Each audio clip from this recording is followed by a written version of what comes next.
Seterusnya, babu syuruti sihhati shalah. Bab syarat sah sembahyang. Syarat sah sembahyang. Tadi syarat wajib ni syarat sah. Wa ma'na syuruti sihhati shalah, makna syarat sah sembahyang ay la tasihhu salatu illa idza tawaffarat hadhihi syurutu. Tidak sah sembahyang kecuali jika sempurna syarat-syarat ini. Min bidayati salah, daripada awal sembahyang hatta nihayatiha, sehingga akhir. Bukan lepas sembahyang baru tahu sah. Sah tu kena awal sampai akhir. Kena pastikan syarat tersebut ada daripada awal sampai akhir sembahyang. Wahia sab'atun. Syarat sah ada 7. Syarat wajib ada apa tadi? 6. Ya. Asyartul awal, syarat yang pertama, dukhulul waqti, masuk waktu. Ay la tasihhu salatu illa ba'da dukhulil waqti. Tidak sah sembahyang kecuali selepas masuk waktu. Yakinan, secara yakin masuk waktu, au zannan, atau secara sangkaan, bil ijtihad, dengan cara diijtihadkan. Okey, cara ijtihad. Jadi kalau kita sembahyang sebelum masuk waktu boleh tak? Kita tidur-tidur. Kita tidur, lepas bangun tidur tu, kita pun bangun. Kita pun bergegas-gegas ambil waktu nak sembahyang. Sembahyang asar. Sebab nampak gelap kan. Hari dah gelap. Nak musim hujan kan. Musim hujan. Kita pun takut masuk maghrib, kita pun sembahyang sembahyang asar. Tiba-tiba orang baru zang. Lepas kita solat tu atau tengah sembahyang tu, orang baru azan asar. Macam mana nak buat? Sembahyang tu jadi macam mana? Sah tak sembahyang tu?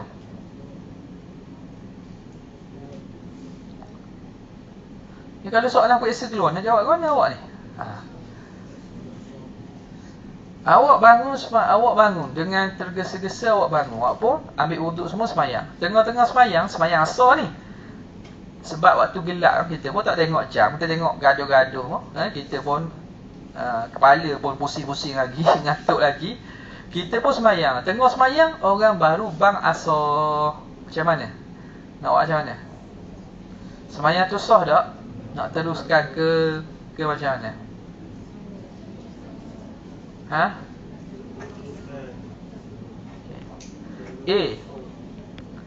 teruskan dan sah kerana telah masuk waktu. B, batalkan, berhenti ataupun batal. C, apa dia? Tukar niat jadi sunat. D, tiada di atas. Contohlah. A, B, C, D.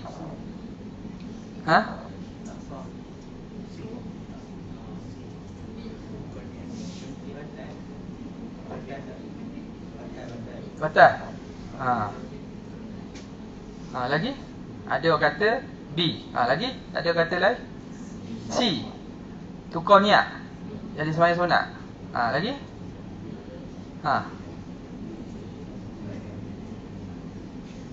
Ada jawab D. Siapa jawab D? Kalau D saya tak tahu, jelas memang betul jawapan tu. Kalau ada D saya tak tahu, contohnya awak jawab D, tak boleh kata salah. Awak tak tahu sungguh. Tiada di atas tak. Kalau betul-betul tak ada jawapan, baru D tu betul. Kalau ada jawapan, D takkan jadi betul. Apa nak buat? C. A ada A. A. Kenapa A? Mana boleh tak tahu? Kita pilih tu, kita kena tahu kenapa kita pilih. Itu pilihan kita kan? Pilihan kita. Dia yang memilih untuk poligami. Pilihan kita kan? Suka lalu awak buat ni. Marah dia. Ini bukan takdir Tuhan, ini pilihan dia. Sedap cakap.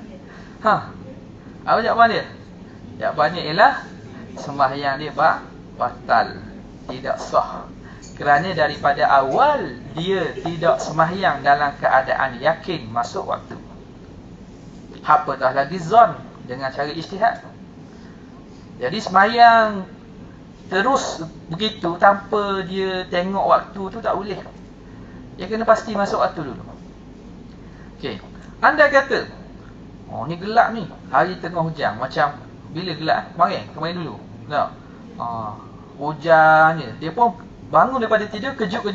Dia pun terus sembahyang asar. Sembahyang asar. Sahaja usolli fardal asri 4 rakaatin adaan lillahi ta'ala. Kemudian tengok lepas tu rupanya orang azan. Azan apa? Azan isyak.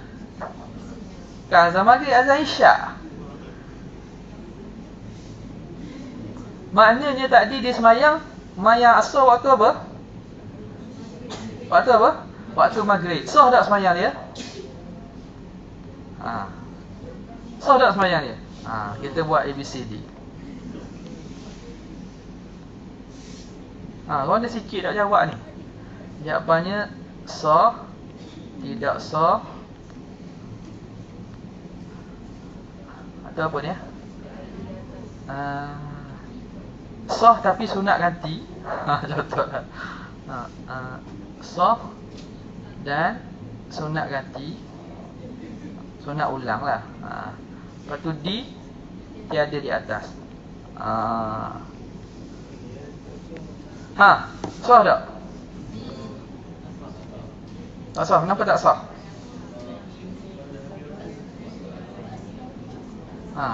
Orang ni benda masalah biasa-biasa ni. Awak dah tahu ni. Berlaku dalam diri awak ni.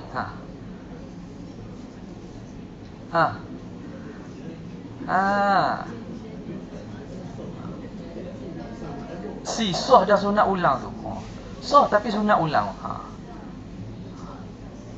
Bukan sembarangan nak ulang-ulang ni. Saya rasa kalau jawab gini ramai dak luluh ni. Soalan periksa beginilah. Soalan saya buat lah. Ini awak tak boleh nak reka-reka ni. Sebab tu kena belajar beri perhatian. Fiqh dia kefahaman. Siapa kata A angkat tangan? Sah. Siapa kata? Angkat tangan. Apa kata? Seorang je? 2 orang? Ramai sikit, 3 orang. Okay. Siapa kata B tidak sah? Angkat tangan. Ramai kata tidak sah. Siapa kata C? Sah tapi sunat ulang. Siapa kata C? Tak ada. Siapa kata D? Ada juga kata D. Aduh. Okey, yang kata tak sah, kenapa tak sah?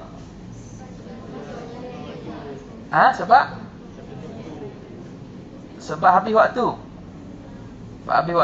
Yang kata sah, kenapa kata sah? Yang kata sah, kenapa kata sah?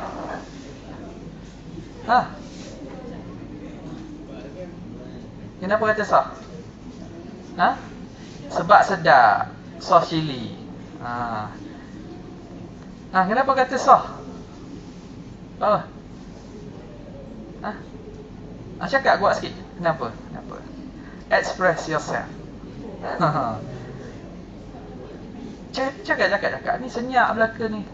Kalau saya kelas fakulti lain, direct soalan tanya. Siapa nak jawab? Kenapa kata sah?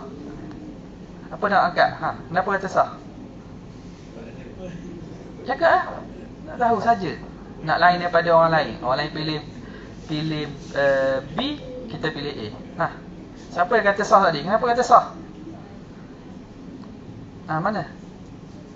Ada kat tangan tak di sini kan? Kenapa kata sah? Ya. Kenapa?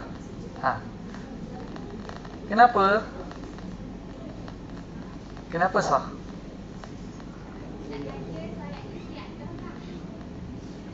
Solat dia siap dah lah. Yalah. Betul?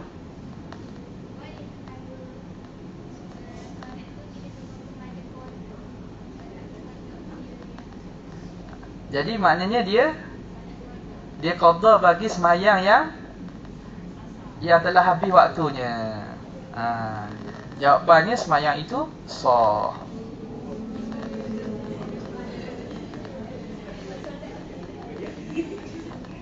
Oh, pelik ke? Pelik ke? Tak pelik. Maknanya asas kefahaman tu tak tahu gitu. Semayang dia sah, apa masalahnya? Dia semayang luar waktu. Luar waktu, habis waktu, ia jadi qada bagi semayang sebelumnya. Tahu tak? Dia jadi qada bagi semayang sebelumnya. Yang tak bolehnya semayang awal waktu. Semayang waktu tak boleh sebab waktu belum masuk. Tapi bila waktu telah masuk waktu dia. Walaupun habis waktu itu, dia tetap menjadi qada kepada sebelumnya. Kan awak qada kan masuk waktu. Syarat masuk waktu ni, syarat dia tak ada kata keluar waktu, syarat masuk waktu. Bukan keluar waktu. Bukan dalam waktu. Kalau dalam waktu tu menentukan dia qada ataupun dia adaan.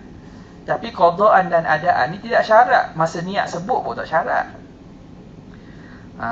Jadi bila masuk waktu, masuklah waktu semayang tu.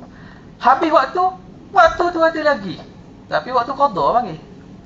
Faham tak? Jadi ramailah yang dapat kosong markah. Ada markah situ. Okey. Seorang tu masuk dia kena takak di Israel. Katanya kena penjara. Israel takak dia. Penjara. Dia masuk hari apa? Hari Ahad. Masuk hari Ahad. Maknanya ditakak dia sebelum subuh dia kena tangkap lah. Tak? Maknanya waktu malam, tengah malam dia kena tangkap hari Ahad, Isnin, Selasa, Rabu. Hari Khamis dia dibebaskan. Jadi dia tangkap, dia masuk dalam penjara. Dalam penjara gelap gelita, tak ada apa-apa pun. Tak ada apa-apa. Jadi dia ada air untuk ambil air semayang. Lepas tu dia ada pakaian yang bersih lah. Jadi dia pun duduk dalam tempat tu. Dia pun semayang berdasarkan ijtihad dia. Ijtihad dia. Sebab dia tak ada waktu, jam semua tak ada. Maka dia semayang ikut ijtihad dia. Dia semayang lah subuh, zuhur, asar, maghrib, isyak hari Ahad. Isnin, subuh, zuhur, asar, maghrib, isyak. Selasa, Rabu, Khamis dia keluar. Masa dia keluar tu dia dapat tahu, masa dalam dia penjara tu, kan dia tak ada masa jam kan. Dia ijtihad dan dia buat jangkaan bila masuk waktu. Tiba-tiba nyatalah kepadanya bahawa sepanjang dia duduk dalam penjara, dia telah semayang awal daripada waktunya. Dia penjara semayang selama 4 hari kan? Betul tak? 4 hari ni. Jadi keluar hari Khamis, dia tengok balik. Aku semayang sebenarnya masa dia ijtihad tu, masa dia sakit, dia semayang waktu. Tak masuk subuh dia semayang dah. Sebab gelap gelita. Tak masuk zuhur dia semayang dah. Tak masuk asar dia semayang dah. Jadi semayang yang dibuat sepanjang 4 hari ni, sepanjang 4 hari ni, rupa-rupanya berlaku di luar waktu, di sebelum masuk waktu. Maka dia kena qada lah semayang dia tak? Betul tak? Berapa hari dia nak qada? Berapa hari dia nak qada? Soalan, berapa hari dia nak qada?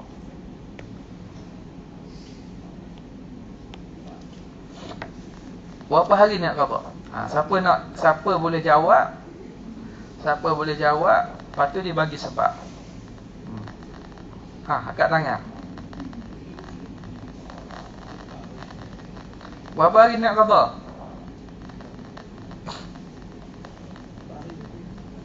Faham soalan saya tak? Faham tak? Berapa hari dia kena qada? Siapa nak jawab? Tak semangat belaka ni. Awak nak belajar tak murid? Oh puan ni, mana ni? Jadi berapa hari dia nak qada? Berapa waktu dia nak qada? Nak kira waktu pun boleh. Mana 4 dapat 16 waktu dah. 4 dapat pada 5 20 waktu. Berapa hari dia nak qada? A, B, C. A 4 hari. B tak perlu qada. C apa lagi ya? Apa 1 2 3 separuh 2 hari lah kita kata 2 hari. D dia ada di atas. Dia ada.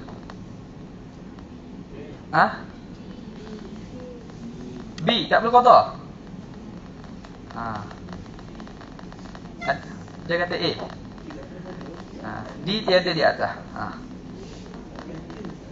Apa lagi? B tak perlu qada. Sepanjang kalau tak masuk waktu mana kena qada lah. Apa darurah tak kira dulu tak darurah ni. Dia dah selamat dah kan. Apa dia? A B C D. A 4 hari. Siapa kata 4 hari angkat tangan? A 4 hari qada. Tak ada. La haula wala quwata illa billah. Siapa kata B tak perlu qada? Aman. Tak ada. Dah akad dah. Lagi. Siapa kata C 2 hari? Seorang juga. Siapa kata D dia ada di atas? Jadi jawapan ni apa? Jawapan sebenar apa? Tak dia tanya A tak jawab. Jawapan sebenarnya ialah D.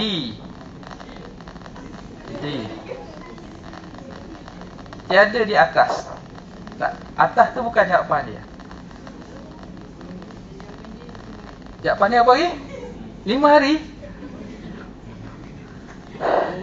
Cepat. Siapa tahu jawapan dia? Kena beri hadiah kan? Nak beri hadiah apa ni?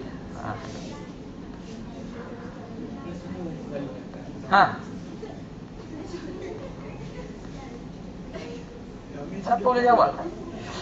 Tak ada boleh jawab seorang betul. Allahu Akbar. Ulang soalan pula. Adakah buat awal tadi? Dia masuk penjara. Dipenjarakan oleh rejim Israel dalam penjara yang gelap, tidak tahu waktu. Sejak daripada hari Ahad setengah malam. Makna subuh Ahad tu dia wajib dah semayang lah. Ahad, Isnin, Selasa, Rabu, Khamis. Ni tengok ni. Ahad, Isnin, Selasa, Rabu, Khamis. Khamis tu dia keluar. Jadi sepanjang dalam waktu tu dia semayang berdasarkan ijtihad dia.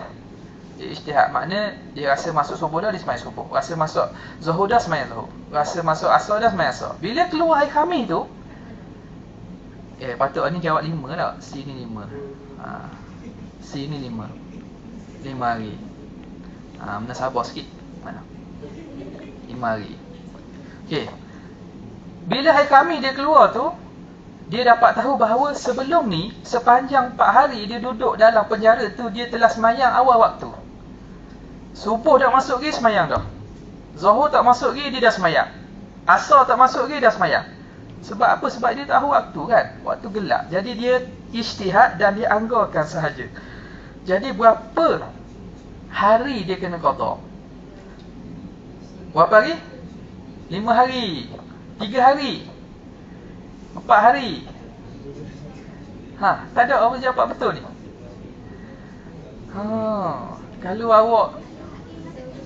Kalau bijak sikit. Bijak belaka. Tapi kalau awak geliga.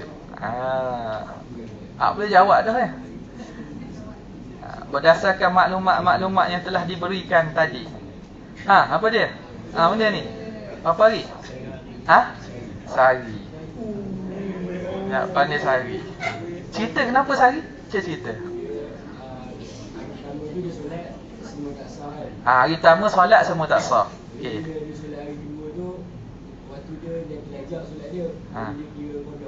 Waktu kedua dia kira qada hari pertama. Kemudian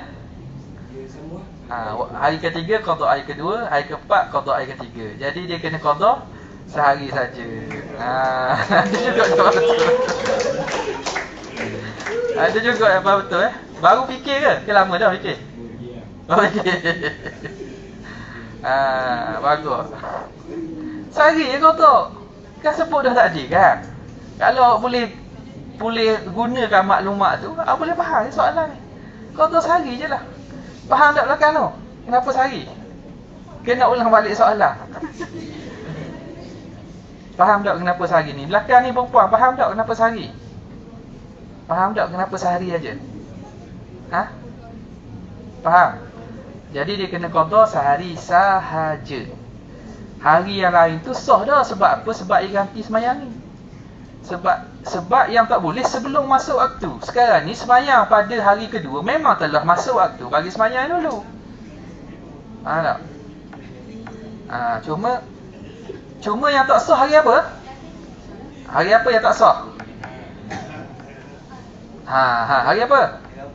Hari Rabu lah. Hari ni ganti hak ni, hak ni ganti hak ni, hak ni ganti hak ni. Jadi yang tak semayang lagi hari Rabu lah. Dia kena qada sehari sahaja. Kalau awak faham fiqh menarik, awak je mengantuk. Patut orang semangat mengaji fiqh ni. Okey. Jadi selesai. Syarat pertama ialah masuk waktu. Maratibu ma'rifati dukhulil waqti sittah. Martabat mengetahui masuk waktu ada 6. Cara nak kita masuk waktu tu ada 6 cara martabat kedudukan. Pertama, imkanu ma'rifati yakinil waqti. Mampu mengetahui yakin masuk waktu ka ghurubi syamsi, seperti tenggelam matahari. Kita tahu sendiri dengan cara kita saksikan waktu masuk. Maghrib masuk macam mana? Kita tengok matahari tenggelam. Yakinlah, itu yakin yang kita dapat sendiri. Itu darjat yang pertama. Yang kedua, wujudu mukhbirin an ilmin. Ada orang yang memberitahukan berdasarkan ilmu. Kita tak tahu masuk maghrib dah, tapi ada kawan kita, dia kata dan dia memang yakin dan dia tahu bahawa maghrib telah masuk. Kita dapat berita masuk waktu daripada orang yang menceritakan berdasarkan ilmu yakin. Itu darjat kedua. Yang ketiga, as-sa'atul mujarrabah. Jam yang mujarrab. Jam mujarrab ni jam yang dipercayai lah. Jam. Sebab apa? Ada juga jam yang tidak boleh dipercayai. Betul tak? Awak beli jam kat kedai tepi jalan. Jam Rolex harga RM10. Rolex harga RM10. Jadi jam, awak tengok jam masuk dah ni, masuk dah. Rupanya tak masuk lagi. Jadi jam yang dipercayai lah. Itu darjat ketiga tu. Awil muadzinu thiqatu fil ghaib, ataupun muazzin yang dipercayai ketika ghaib. Ghaib ni ketika mendung. Kita dengar suara azan. Kita tahu masuk waktu dengan dengar azan. Yang keempat, imkanul ijtihad. Mampu untuk ijtihad. Minal basir, bagi orang yang boleh melihat, boleh ijtihad. Bagi orang yang boleh melihat, bihirfatin, ijtihad dengan hirfah. Hirfah ni makna pekerjaan, au nahwiha, atau seumpamanya. Dia ada mata, dia boleh melihat, tapi dia tidak ada cara untuk mengetahui waktu yang di atas. Dia tak boleh tengok matahari, dia tidak ada orang beritahu masuk waktu, dia tidak ada jam untuk dia tengok waktu, tapi dia boleh ijtihad dengan cara bekerja. Bekerja macam mana? Contoh, dia duduk ni, contoh samalah, kita kata duduk tempat gelap. Dia tahu biasanya kalau, ataupun duduk di rumah yang apa nama ni, yang tertutup ke macam mana, kena kurung kat rumah. Tapi dia tahu kalau dia dapat jahit sehelai baju, dia ambil masa. Maknanya kalau dia dapat jahit antara waktu maghrib dengan isyak contohnya, kalau dia boleh selesaikan jahit sehelai baju, maknanya masuk waktu isyak. Faham tak? Jadi dia boleh buat ijtihad dengan cara pekerjaan dia. Contoh orang tu, dia uli tepung. Dia kalau tempoh dia uli tepung ni, biasanya tempoh masuk waktu isyak dah. Kalau dia start maghrib, masuk waktu isyak. Jadi dia buat pekerjaan tu sebagai ijtihad untuk menentukan masuk waktu. Faham tak ni?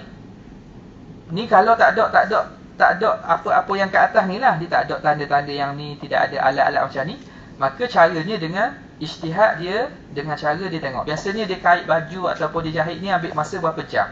Dia kan, kalau selesai tu maknanya tengoklah waktu ni pukul apa, selesai berapa helai baju, berapa jam. Kalau selesai masuk waktu seterusnya, dia boleh semayang. Itu darjat yang keempat. Yang kelima, imkanul ijtihad, boleh berijtihad minal a'ma, daripada orang yang buta, bihirfatin, dengan pekerjaan. Tak dia orang melihat, orang yang ada penglihatan, ni orang buta. Orang buta, contoh dia kait dia buat bakul kan. Bakul biasa dia boleh buat 3 biji dalam masa 2 jam. Maka kalau dia semayang, dah selesai 3 biji, masuklah waktu satu lagi contohnya. Maka dia boleh ijtihad dengan cara pekerjaan. Hirfah ni makna pekerjaan. Yang keenam ialah darjat keenam, taklid. Taklid ni makna dia percaya betul-betul. Kawan dia tak tahu, dia pun tak tahu kok. Dia taklid. Okey.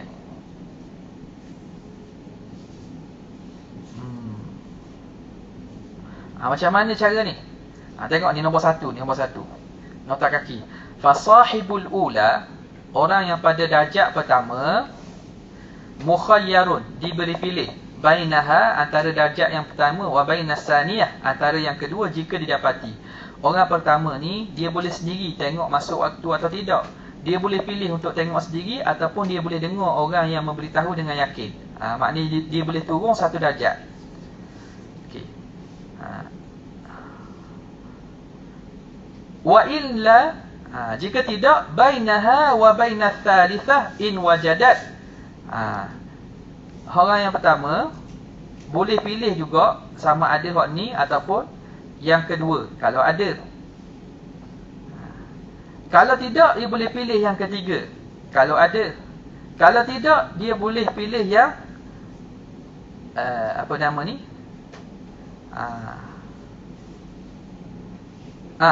Boleh pilih kalau dia adalah, kalau tidak antaranya dan antara yang ketiga. Kalau tidak antaranya dan antara keempat. Kalau tidak, dia pilih antara yang pertama ataupun kedua. Kalau tidak ada yang kedua, dia boleh beralih kepada pilihan yang ketiga. Kalau tidak ada yang ketiga, dia boleh pilih pada yang keempat. Maknanya dia ijtihad dengan cara apa? Dengan cara pekerjaan. Pekerjaan. Okey. Sahibus tsaniyah, orang yang duduk pada peringkat ini, dia tak mampu tahu alamat dengan diri sendiri. Dia hanya mampu dapatkan maklumat dengan orang lain yang menceritakan berdasarkan ilmu. Orang yang duduk pada darjat ini, wasahibus tsaniyah la ya'dilu lima tahtahu. Orang yang kedua, dia tidak boleh ambil yang ke bawah ni. Tidak boleh ambil yang ke bawah ni, tak boleh. Wa sahibu tsalitsah mukhayyarun bainaha wa bainal ijtihad. Yang ketiga, dia boleh pilih antara dia ataupun ijtihad. Samalah ni ijtihad. Wa sahibu rabi'ah, yang keempat, la yuqallid. Tidak boleh taklid. Jadi yang ketiga keempat ni sama dari segi ijtihad, cuma ini orang yang melihat. Yang kelima ialah orang yang buta. Yang keempat, orang yang keempat ni dia tak boleh nak taklid orang. Sebab apa? Sebab dia mampu ijtihad, dia tak boleh taklid. Yang kelima, boleh pilih antara dia ijtihad dan juga taklid. Nampak tak? Saya ulang balik ni. Kalau orang darjat ni kurang penting, tapi kita nak tahu hukum fiqh. Orang yang pada darjat pertama, dia boleh pilih antara dia sendiri tengok alamat masuk waktu ataupun dia dengar perkataan orang yang dipercayai kalau ada. Kalau tidak, dia boleh pilih untuk melihat kepada jam ataupun dengar muazzin. Kalau tidak, dia boleh juga untuk ijtihad. Dia ijtihad sendirilah maksudnya, ijtihad sendiri. Adapun yang kedua, orang yang dapat dengan cara pemberitahuan orang yang berdasarkan ilmu, sahibus saniyah, dia tidak boleh beralih kepada yang bawah. Dia hanya kena percaya kepada orang yang memberitahukan dengan yakin dengan ilmu. Adapun yang ketiga, dia boleh antara dia berpegang dengan alat yang dia jam tersebut ataupun dia ijtihad. Yang keempat, tak boleh nak taklid, tak boleh. Tapi yang kelima boleh taklid. Dekat mana ni? Di sini. Faham tak ni? Awak boleh tengok matahari. Makna awak boleh tahu yakin masuk waktu dengan diri awak sendiri. Wajib ke awak pergi tengok matahari? Tak. Awak boleh berpegang dengan orang beritahu masuk waktu dah ni. Ataupun awak dengar orang azan, muazzin azan. Faham tak? Jadi awak boleh berpindah daripada hak ni kepada hak bawah. Adapun awak tak tahu waktu, awak dengar pemberitahuan daripada orang yang ada ilmu yakin. Kalau gitu awak tak boleh, awak kena nombor 2 ni dia tak boleh turun ke bawah. Nombor 3 dia boleh turun kepada ijtihad, nombor 4 tak boleh turun pada taklid, nombor 5 hanya saja nombor 5 boleh turun pada taklid. Sebab apa? Sebab dia buta. Dia buta. Kerana ada kebarangkalian sebab dia salah, maka boleh dia taklid. Okey. Masailu fi dukhulil waqti, masalah-masalah pada masuk waktu. Pertama, lau hajama ala solah, kalau seorang itu menerpa solat. Tahu menerpa? Hujung ni makna terkam. Dia bangun sembahyang terus. Makna ada wuduk lah. Macam tak dia bangun-bangun tidur dalam keadaan perni-perni ni, dia ambil wuduk sembahyang. Dia tak tengok masuk waktu ke tidak.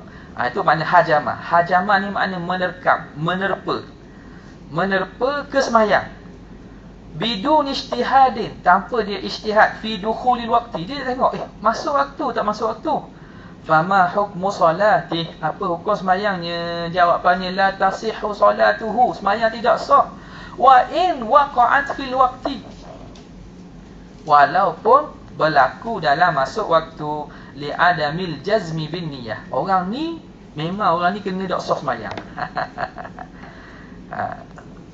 Tadi kalau kita kata sah tu, kalau niat dia tak tengok waktu tapi dia fikir ingat-ingat masuk waktu tu. Kalau seseorang tu memang bangun, dia terus sembahyang je, tak tengok pun waktu masuk tak waktu, tak ijtihad pun, jawapannya sembahyangnya tidak sah walaupun solat dia dalam waktu. Kan sembahyang dalam waktu kan? Kenapa? Kerana niat. Niat sembahyang ni mesti dia yakin bahawa sembahyang dia sah, baru dia boleh sembahyang. Sembahyang itu dikira sah. Dia kena yakin bahawa sembahyang dia berlaku dalam keadaan sah. Kalau dia sembahyang dalam keadaan dia tak yakin, aku masuk waktu tak masuk waktu ni, boleh ke tak? Dia akan merosak pada niat, jazam pada niat. Maka kerana itu tidak sah sembahyangnya walaupun berlaku dalam waktu sembahyang. Li'adamil jazmi bin niyah, kerana tidak ada jazam, putus pada niat. Yang kedua, lau solat ba'dal ijtihad, kalau seorang tu sembahyang selepas ijtihad. Lepas dia ijtihad, dia tengok masa dia masuk hutan gelap, dia pun tengok-tengok, ni masuk dah zuhur kot. Dia sembahyang lepas ijtihad. Summa tabayyana annaha kharijul waqti, kemudian dia nyatalah sembahyang itu luar pada waktu sembahyang. Fama hukmu salatihi, apa hukum sembahyangnya? Fihi tafsil, ada huraiannya. Pertama, idza waqa'at qabla dukhulil waqti, kalau berlaku sembahyang sebelum masuk waktu, fatakunu qada'an, sembahyang itu jadi qada' in kanat alaihi faitah, kalau dia ada sembahyang yang luput. Sembahyang itu boleh menjadi sembahyang qada' bagi sembahyang dulu, kalau dia ada tinggal sembahyang dulu. Dia sembahyang dia ijtihad, tiba-tiba dia selesai sembahyang, sembahyang tu tak masuk waktu zuhur lagi, kita dah sembahyang dah. Sembahyang itu boleh menggantikan sembahyang dulu kalau dia ada qada. Sembahyang hari itu tak boleh sebab dah masuk waktu. Wa illa waqa'at nafilatan mutlaqah, kalau tidak sembahyang tadi dia jadi sembahyang sunat mutlaq. Sembahyang sunat mutlaq. Jadi salah sembahyang kan. Dia salah sembahyang, jadi sembahyang tu sembahyang sunat mutlaq. Okey.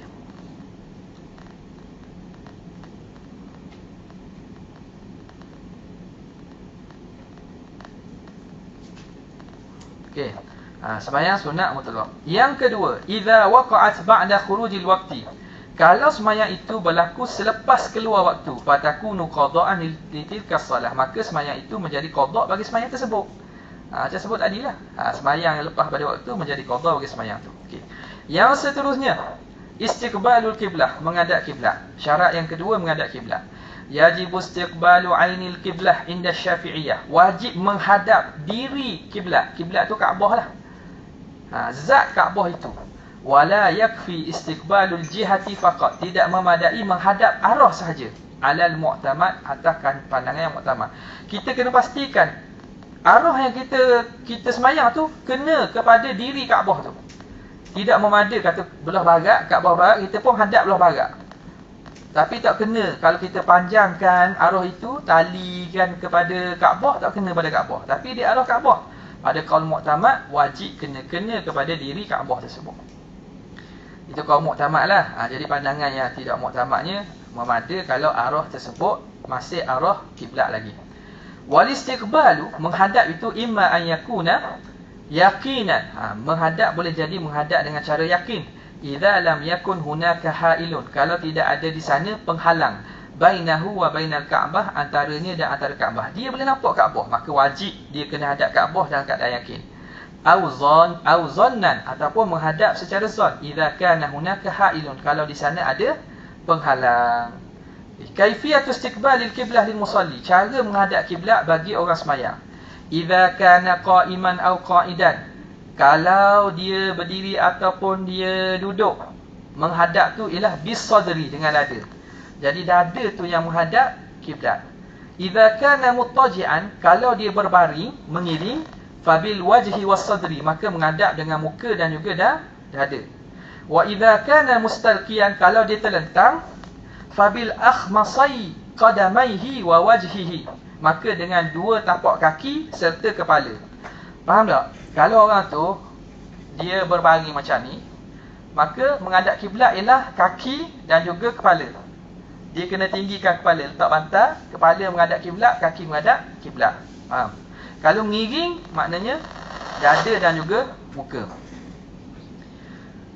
Yajuzu tarku istiqbalil qiblah fi halatain. Boleh meninggal menghadap kiblat pada dua keadaan. Pertama, fi salati syiddatil khauf, pada sembahyang bersangatan takut. Sembahyang ketika berperang, itu solat syiddatul khauf. Ataupun sembahyang ketika kena kejar di buaya, kena kejar di harimau. Itu kita kena kejar, lari-lari masuk waktu kita pun sembahyang. Sembahyang kita tu boleh tidak menghadap kiblat. Yang kedua, fi nafilatis safaril mubah, pada sembahyang sunat ketika musafir yang harus. Sembahyang sunat je lah. Sembahyang atas kenderaan dibenarkan sembahyang sunat. Sembahyang fardu kita kena turun, kena duduk pada tempat yang makna mustaqil, yang tetap. Sembahyang atas kenderaan, atas motosikal, atas kereta, atas apa lagi, kapal terbang dan seumpamanya, atas bas, boleh. Sembahyang apa? Sembahyang sunat. Sawa'un akana safaran tawila, sama ada musafir yang panjang, am qasira, ataupun musafir pendek. Kita nak pergi ke bandar saja, kita naik motor, bismillahirrahmanirrahim, kita sembahyang sunat hajat contohnya. Bismillahirrahmanirrahim, start motor, hadap kiblat sekejap, lepas tu pusing. Pergi ke bandar. Jadi kita sembahyang atas motor. Dah, baca macam biasa, nak rokok kita tundukkan sikit, nak sujud tunduk sikit lagi. Menghadap macam mana? Ikut jalan lah. Ikut jalan kita. Tak wajib dah menghadap kiblat ketika tu. Okay.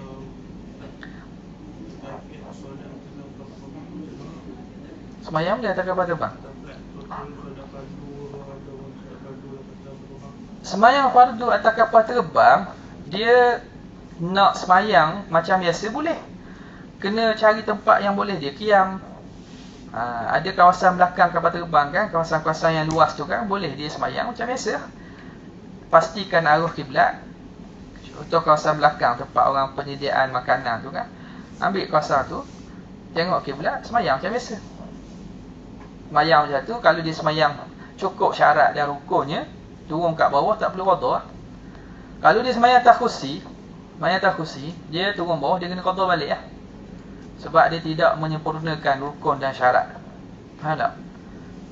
Jadi kalau dia sembahyang atas kursi, dia turun balik dekat airport, dia kena qada balik. Kalau sembahyang sunat ada masalah. Sembahyang sunat ada masalah. Sembahyang fardu dia kena sempurnakan rukun semampu boleh. Benda nak tanya? Tu, soalan tu. Lagi? Tak ada jadi musafir pendek pun sembahyang sunat boleh sembahyang atas kenderaan. Wa taratan yakunu masyian, kadang-kadang sembahyang secara berjalan. Sembahyang apa? Sembahyang sunat ni, bukan sembahyang fardu. Wa taratan yakunu rakiban, kadang-kadang secara menunggang. Okay. Yang pertama, fa idza kana masyian, kalau seorang tu sembahyang sunat dalam keadaan berjalan, yajibu istiqbalul qiblati fi arba'ati arkan. Wajib dia kena menghadap kiblat pada 4 rukun. Kalau sembahyang berjalan, dia berjalan contohnya kan. Dia berjalan, jadi mula-mula nak berjalan tu inda takbiratul ihram kena hadap kiblat dulu. Allahu akbar. Lepas tu boleh dia jalan ikut arah dia lah. Kemudian ketika rukuk, nak rukuk dia kena tengok kiblat, rukuk. Kemudian wasujud, ketika sujud, wal julus baina sajdatain, dan duduk antara dua sajdah, dua sujud. 4 keadaan. Takbiratul ihram, rukuk, sujud dan duduk antara 2 sujud. Tahiyat macam mana tahiyat? Tahiyat dengan jalan. Tahiyat dalam keadaan berjalan. Okay. Tak perlu ada kiblat lah. Yang kedua, wa idza kana rakiban, kalau dia menunggang, nak sembahyang sunat ketika menunggang kenderaan, yajibu istiqbalul qiblati fil ihram in sahula alaih. Wajib dia menghadap kiblat ketika ihram jika mudah. Kalau dia boleh turun ataupun boleh hadap kiblat masa mula-mula takbiratul ihram, maka dia buat. Turun motor sekejap, hadap kiblat, Allahu akbar, dia pun naik motor. Lepas tu tak ada masalah. Ikutlah arah mana yang nak pergi. Wa illa fala yajibul istiqbalu mutlaqan. Kalau tak mampu maka tidak wajib menghadap kiblat secara mutlak. Maratibu ma'rifatil kiblah. Martabat mengetahui kiblat pula. Pertama, bil yakin. Mengetahui kiblat dengan yakin. Binahwi ru'yatin lil kiblah, dengan seumpama melihat kiblat. Dia nampak Kaabah tu. Yang kedua, bi khabari siqatin an ilmi, dengan pemberitahuan orang yang siqah berdasarkan keyakinan. Ilmu tu makna yakin lah. Pakar falak ni kata kiblat ni belah ni.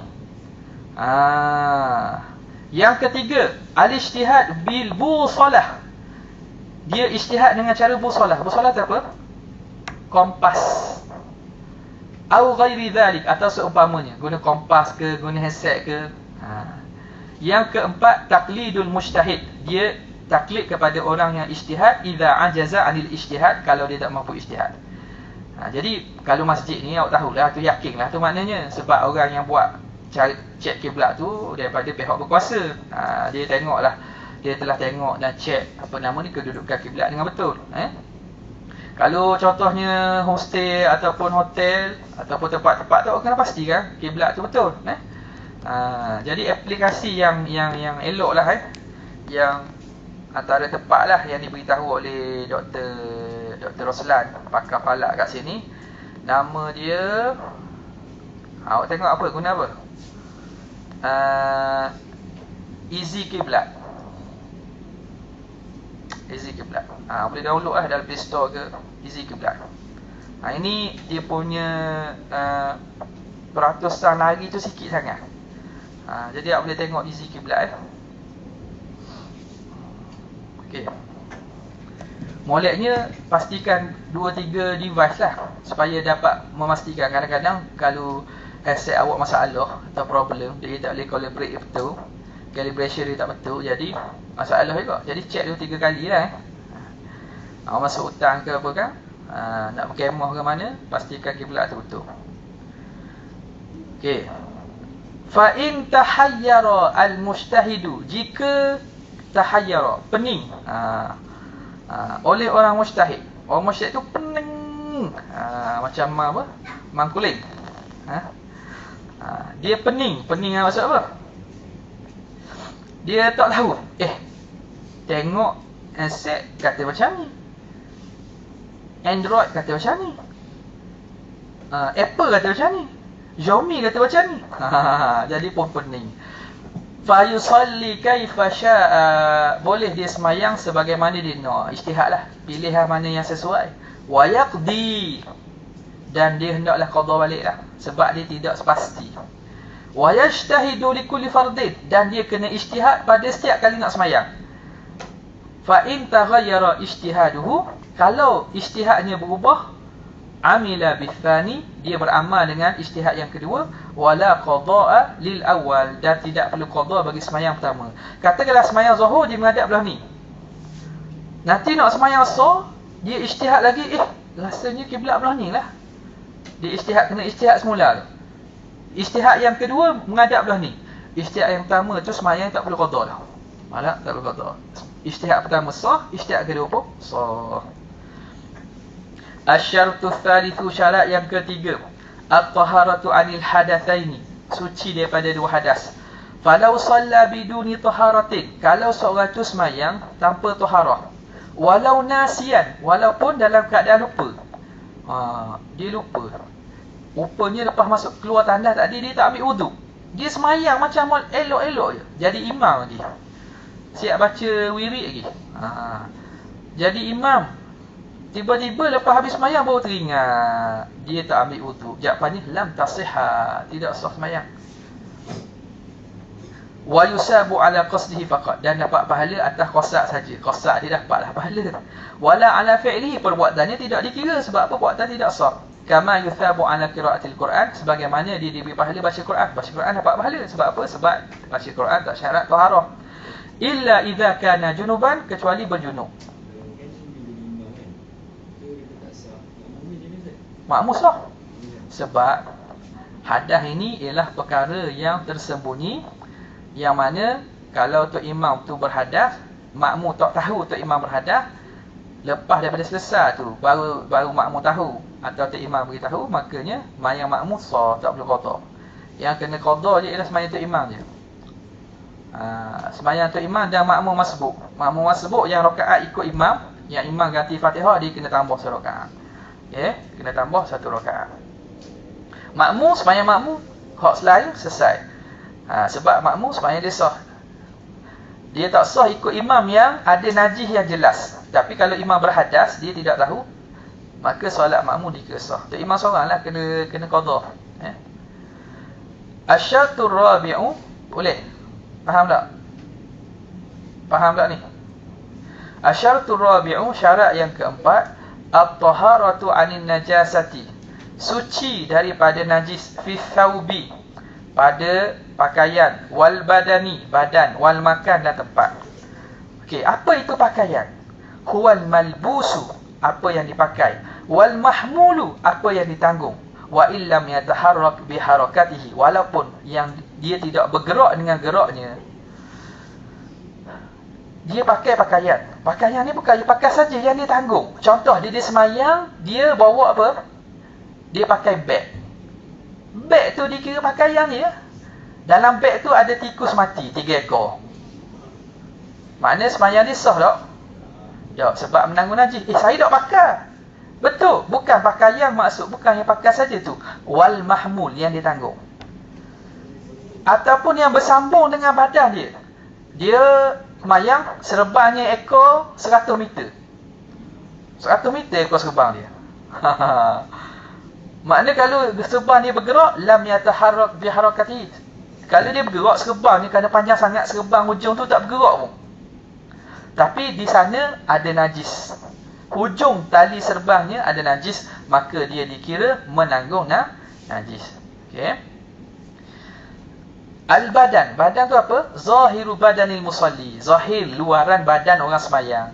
Wa yashmulu dakhilal anfi, termasuklah dalam hidung, wal fami, dalam mulut, wal ain, dan dalam mata. Mana kalau hidung berdarah, hidung berdarah sebelum sembahyang, dia kena basuh lah. Tak. Mulut dia ada najis, dia kena basuh lah. Kalau keluar tengah sembahyang tak apa. Yang seterusnya, kalau keluar dengan sikit lah, atau keluar dengan apa nama ni, bukan dengan sengaja. Yang seterusnya, al-makan. Huwa alladhi yulaqi athna'a salatihi, iaitu yang bersentuhan ketika tengah sembahyang. Tempat sembahyang ni makna kawasan yang bersentuh dengan kita masa tengah sembahyang. Kalau kita sembahyang, biasa kan, Tengok-tengok nak sujud ada tak cicak kan? Tak cicak atas sejadah. Sah tak semayang kita? Boleh semayang tak? Kita nak sujud, tiba-tiba kita perhati ada tak cicak atas sejadah. Boleh semayang tak? Sah tak semayang kita? Macam mana? Jawapannya sah tak? Sah. Macam mana jadi sah tu? Tolak tak cicak? Jadi kalau dia tidak bersentuh dengan badan kita, maka tidak batal. Sebab itu dia kata tempat tu ialah yang bersentuh dengan kita. Jadi jangan kita sujud atas tak cicak. Tahu dah tak cicak ada kan? Sujud atas dia juga. Batal. Pergi depan sikit ataupun belakangkan sikit. Jangan tolak dengan tangan tak cicak. Kita pun stick. Stick tak cicak. Tahu buat setuh tahi tu. Batal. Jadi jangan biarkan ni duduk bawah kita ke atas badan kita. Tak apa. Jadi kawasan tu ialah yang bersentuhan dengan badan kita. Alladhi yubashiru thawbahu, yang bersentuhan dengan pakaian, wa badanahu, dan badannya. Masailu fit taharati anin najasati, masalah-masalah yang berkaitan suci daripada najis. Wallahu ta'ala a'la wa a'lam. Okay, ada soalan?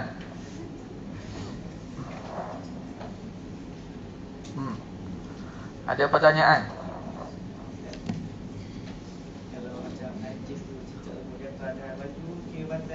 Cicak tu najis yang jatuh atas baju, kalau kering kita kena buang dia. Buang dengan cara kita buat macam ni lah, jangan sentuh dia. Kalau dia hilang dengan segera, semayang kita boleh teruskan. Kalau basah dia kena berhenti semayang, basuh lah. Semayang basuh lah. Lagi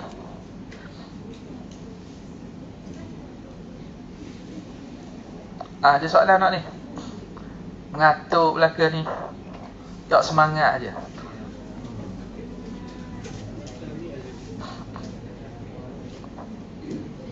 Tak ada Orang lelaki ada soalan tak? Tak ada. Wallahu ta'ala a'lam.